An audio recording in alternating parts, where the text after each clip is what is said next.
ಇನ್ನು ರಾಜ್ಯದಲ್ಲಿ ತಾರಕಕ್ಕೇರ್ತಾ ಇದೆ ಬಿಡದಿ ಟೌನ್ಶಿಪ್ ಜಟಾಪಟಿ. ಆ ವಿಚಾರವಾಗಿಯೂ ಕೂಡ ಚರ್ಚೆ ಆಗಿದೆ. ಈ ಯೋಜನೆ ಎಚ್.ಡಿ. ಕುಮಾರಸ್ವಾಮಿ ಆರಂಭಿಸಿದ್ದು.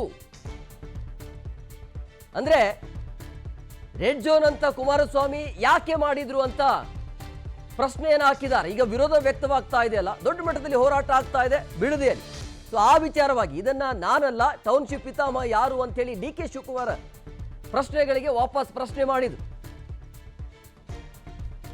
ನಾನು ಕುಮಾರಸ್ವಾಮಿ ಅವರು ಏನು ನೋಟಿಫಿಕೇಶನ್ ಮಾಡಿದ್ರು, ಯಡಿಯೂರಪ್ಪನವರು ಏನು ಮುಂದುವರಿಸಿದ್ರು, ಅದನ್ನ ಮುಂದುವರಿಸ್ತಾ ಇದೀವಿ. ಹೊತ್ತು ನಾವೇನು ವಸ್ತು ಮಾಡ್ತಾ ಇಲ್ಲ.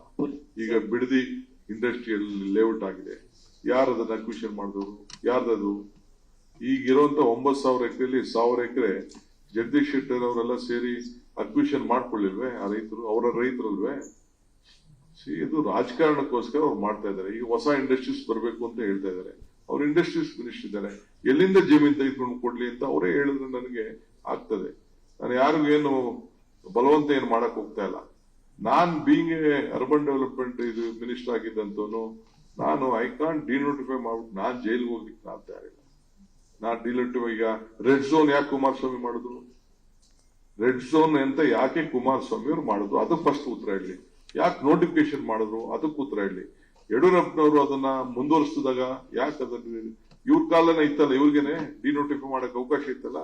ಇವರು ಚೀಫ್ ಮಿನಿಸ್ಟರ್ ಇದ್ರು, ಯಡಿಯೂರಪ್ಪ ಸರ್ಕಾರ ಇತ್ತು, ಬಿಜೆಪಿ ಗೌರ್ಮೆಂಟ್ ಇತ್ತು, ಅವರು ಡಿನೋಟಿಫೈ ಮಾಡಬಹುದಾಗಿತ್ತಲ್ಲ.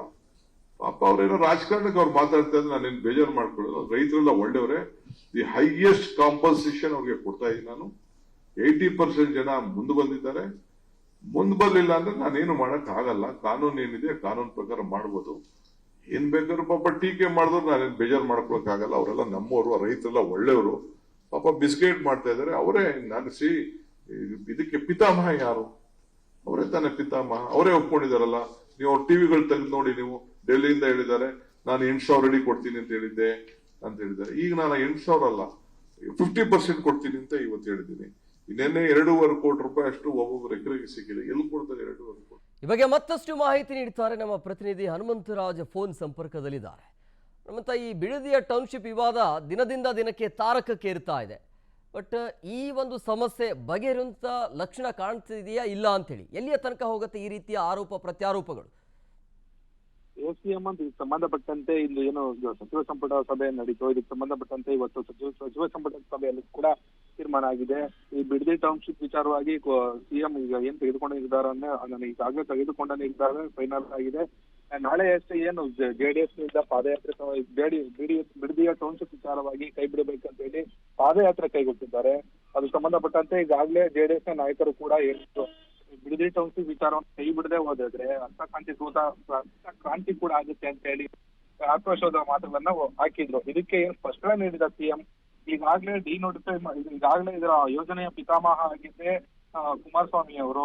ಅವರೇ ಸ್ವತಃ ಮುಖ್ಯಮಂತ್ರಿ ಆಗಿದ್ರು. ಆ ಕಾಲದಲ್ಲೇ ಅವರು ಅದನ್ನ ಡಿನೋಟಿಫೈ ಮಾಡ್ಬೇಕಿತ್ತು. ಈ ಯೋಜನೆಗೆ 80% ರೈತರು ಸಹಕಾರ ನೀಡ್ತಿದ್ದಾರೆ.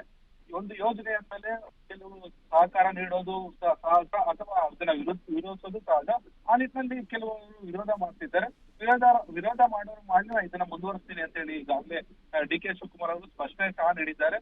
ಜೊತೆಗೆ ಈ ಯೋಜನೆಗೆ ಸಂಬಂಧಪಟ್ಟಂತೆ ರೈತರಿಗೆ ಎಷ್ಟು ನಾವು ಏನು ಅನುದಾನ ನೀಡಬಹುದು ಅಷ್ಟು ಸಹ ಮ್ಯಾಕ್ಸಿಮಮ್ ಅನುದಾನವನ್ನ ಈ ಯೋಜನೆಗೆ ಮೀಸಲಿಡ್ತೀನಿ ಎಂದು ಸಹ ಡಿ.ಕೆ. ಶಿವಕುಮಾರ್ ಸ್ಪಷ್ಟನೆ ಪಡಿಸಿದ್ದಾರೆ.